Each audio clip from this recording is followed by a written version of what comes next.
Dragons. You love them, I love them, everyone loves them. Dragons are one of my favorite fantasy monsters, and in Warhammer 3, they don't disappoint. But are they a good Doomstack? Well, dear Strat fans, today I'm going to figure out if that's yes or no. So I'm going to go into this High Elf Dragon Doomstack. Who we should go in for this Doomstack would of course be Prince Calidor, the posh Elven prince himself. He buffs up his dragons insanely. This Doomstack is probably really good under him, but even without him, it still is pretty powerful because they're single entities, and you can pretty much do a lot with single entity unit Doomstacks. They're pretty powerful. So I hope you guys enjoyed this one. Remember to smash that like button, hit that subscribe button, and leave a comment down below to let me know what part of the Doomstack you enjoy. If you enjoy it, if you don't enjoy it, just let me know. If you want a little tweak, I always appreciate those as well. Give me your own opinion on the Doomstack, or if you have a different take on it. So without further ado, let's get right into the Doomstack, and I'll go over its campaign pros and cons first. So first of all, we gotta look at Imric and his faction. So Imric, his faction trait, Dragonkin, reduces the upkeep you have for dragons, which already is pretty good, because dragons, if you know, are very expensive. Yeah, they're 650, 450. Like, those star dragons are insane. But on top of that, he also has a decent skill line that buffs up his dragons. His Val's armaments gives him his dragons in him more armor, more spell resistance, which is great. Dragonheart, which gives him more leadership for the army and more fire resistance, which is great. Astride the battlefield buffs up his cavalry units, but this does not apply to his dragon units. Ancient Pride buffs up his dragon units though, with more melee defense, physical resistance, and vigor loss reduction. Ashen Fields gives him a special ability, a passive for weakness to fire damage, which helps great with the breath attacks. Dedicated to Vol, of course, gives him more armor and reduction on dragon princes. Blazing Lance gives his attack cost flammable, and Dragon Pack gives him his piercing bolts. He is a beast, and on top of that, he can get on the dragon too, and giving his armor of Calidor with his Star Lance, he can do really well. So he himself is a beast, and then he buffs up his dragons a lot too. He doesn't start with a lot of dragons, but he does have these abilities to get more dragons in each encounter, do a special encounter to tame a special dragon. So he can play Pokemon Dragon Tamer and get a bunch of dragons, as well as recruiting Sun, Moon, and Star dragons, as well as getting his unique Forest Dragon and unique Black Dragon. So he can pretty much collect dragons from all over the corner. So those are some of the pros to having Imric, and dragons are super strong on him. Let's go into some of the cons. The biggest con, of course, is their tier. So they only become unlocked at tier 4 and 5. Tier 4 is Moon and Sun, and tier 5 is Star. This means they're locked up for majority of the game till you can get base dragons. Of course, as Imric, you're going to be collecting dragons through the dragon encounters, but every 10 turns is when a new encounter will pop. That doesn't always guarantee you'll be able to tame a dragon too. So sometimes you may have to follow a dragon. It's not guaranteed. You do have some landmarks that can provide you a dragon garrison, but I don't think there's any of them that allow you to recruit a dragon. As far as technology goes, you gotta wait a long time before you can get Fireborn Nature here. Phoenix and Dragon units, and then of course Dragon units. So you got all the way to Military Advancements 4, and then on top of that, they're very expensive. Even though Imric reduces their upkeep by a lot, they're still really expensive at least, I think it's 500 at the least that you can get them for. So they're still pretty expensive, even with Imric's debuffs. That means without Imric, they're going to be a lot more expensive and hard to maintain. But the positive side is they're single entities, so you can also chunk in a Life Wizard to heal them up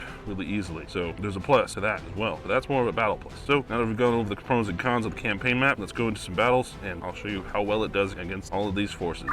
Look at all these dragons, man. All these fire breathers. So, kind of got a mixture of different types of dragons here. A couple of star dragons, moon dragons, sun dragons, and of course the special dragons that Imric gets. Imric himself is on his dragon, and we also have a fire mage on her dragon, a sun dragon. So, it's a dragon bonanza. We're going to take flight, and one thing you want to use for this Doomstack, use your slow or pause feature so you can issue orders, because you're gonna have dragons just sitting there. I'm gonna issue orders on Imric to do pretty much each dragon can target its own thing. Good thing is, whenever you're about to cast, you'll see this little icon pop up, so you'll know when you're about to cast. Now we do the sun dragons. It is a little tedious, but trust me, it's worth it. And then they all get into position and start fucking raining fire. Let's get into position, guys. Rain fire.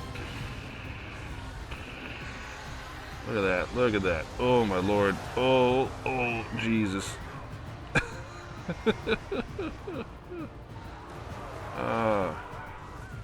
A lot of raining of fire. That already does a lot of damage to the enemy. It's the thing, we're all flying. What we can do is we can do some magic, which again is going to help us a lot, but you gotta watch out for missiles. Probably the only thing that could cause you some trouble is missiles. We're already almost close to... Why is he wavering? I don't know why he's wavering.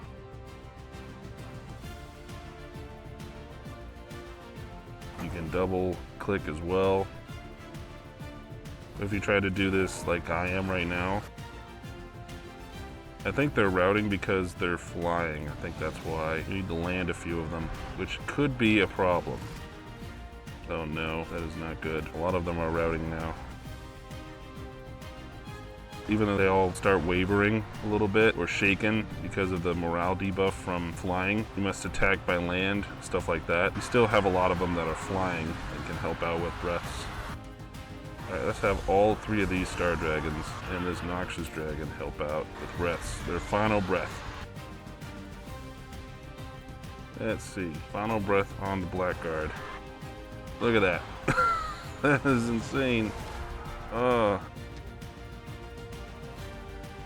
Breath attacks are nice and everything, but you do have to make sure that some of them land so that you can control the battlefield better. And there, now their morale's fixed. And just having Imric on land helps a lot too. Yeah, there we go. We're doing really well against them. Yeah, look at all these dragons. They're chasing them. Chase them. Is this the more mature How to Train Your Dragon?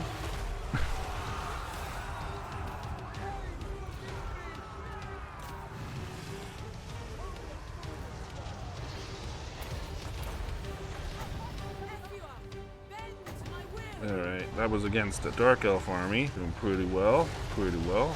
Again, one of the biggest problems with this is that they're all flying, so you gotta get a morale debuff from having them all fly for too long. So you don't want to have them fly forever. Some of them you may want to have on land so that they can maintain the control, or you could have Imric on his steed instead, or a life mage, like I said, on a steed on land. That way you can maintain that land. As long as you have one unit on land, then these dragons will be just fine. So that's the first army. Let's go up against another one. I'll see you guys on the next battlefield.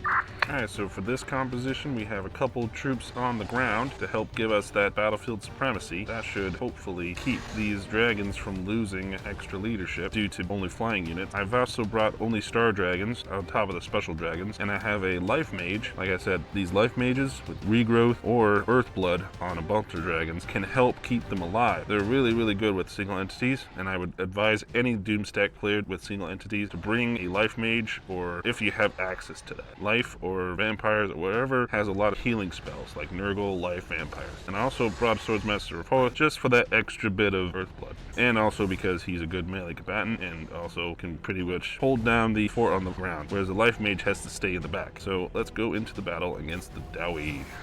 Alright, we're going to get our guys on the ground in here. Let's pause we'll get the Slayers first. Might want to aim for the missile troops first rather than the melee troops, because they're going to cause the most damage to the dragons that are still in the air. And then go after the melee troops. But there is a special troop type on the ground that we want to wipe out in the air, and they're the Slayers. Slayers are going to cause some problems for our dragons because they have bonus versus large. So they're going to do bonus damage against our dragons, our large targets. Alright, let's unpause now. Alright, dragons. There we go. Start spewing fire. Oh yeah, there we go. Spew it. Spew that noxious fire. Oh my god. Yeah, there we go. Oh my lord, that is causing some damage. Star dragons do really well too because their breath does even more damage. Yeah, get her out of there.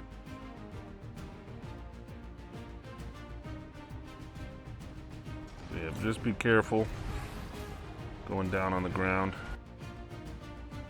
Alright, we're about to get more breath attacks done. Alright, let's do these breath attacks. There we go.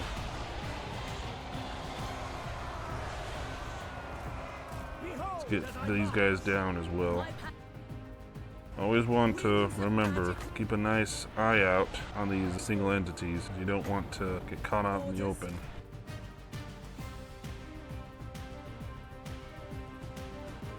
Oh, that is not good. They're suffering. Oh, get her out of there. Come on, get out of there. Get out of there. Get out of there. We need to cast regrowth on this dragon here. Get out of there. Go over there.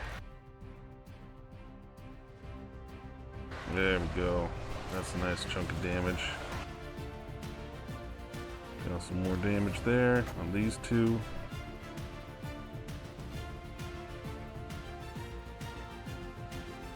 Okay, and then that should pretty much do it. The boii are routed. Did pretty well. Now, we didn't actually face the Slayers as hard, but as you saw, we did pretty bad against them with these two dragons here. These Slayers are chumping through them. We had to heal them up a little bit because they can chump through them because they have that bonus versus large. That's a nice bonus too. 24 more damage per entity, bonus versus large. But again, we were able to out-heal it because of our magic. So if you carry like a healing spell, that'll work wonders. What do we still got left? Oh, the Slayer's down here. Well, yeah. So anything with bonus versus large has the potential to do very well against this Doomstack. You gotta out-heal it, because we took some pretty decent damage on some of these dragons because they were engaged with the Slayer. So look out for that as well. Now, let's go into the last one, and I'll catch you guys there.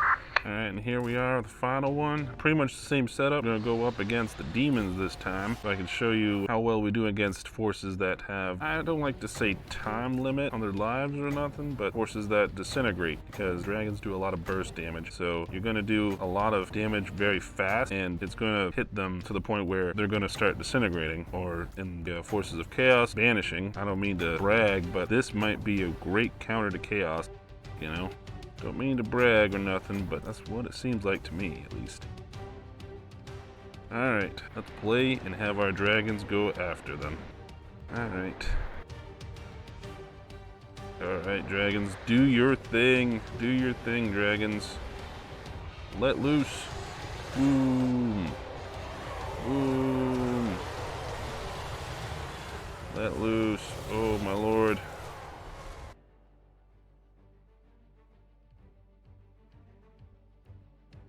And we're gonna just have all these dragons go down as well.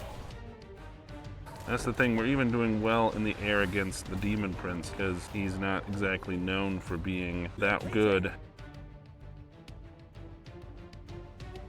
Alright, let's do more breath attacks.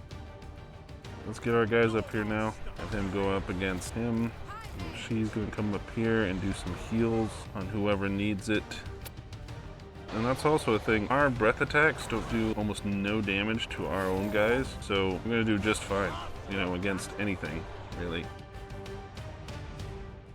Yeah, now the enemy's starting to disintegrate, and within a couple minutes, gonna be gone, all gone.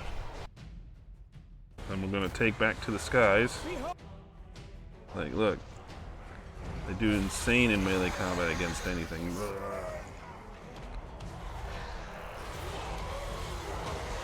Oh yeah, just, oof. Right there. Flap the wings, bite them. They do really well. Even though we are taking a bit of a hit from Demon Prince here. Let's heal him up. And then, now they're all disintegrating. They're disintegrating. Bye-bye, Demon Prince. Bye-bye. You're about to die. Oh! And they lost his sword. Oh no, and he lost his life. Just disintegrates. That was the Elven Dragon Doomstack, so let's wrap this up now, ladies and gentlemen.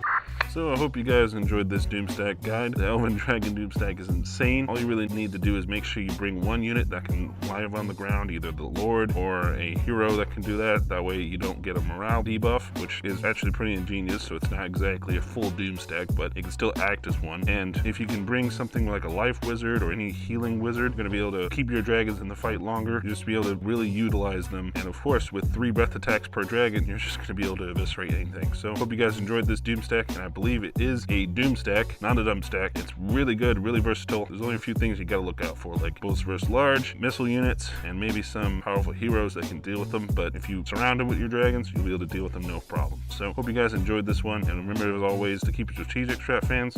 Colonel out.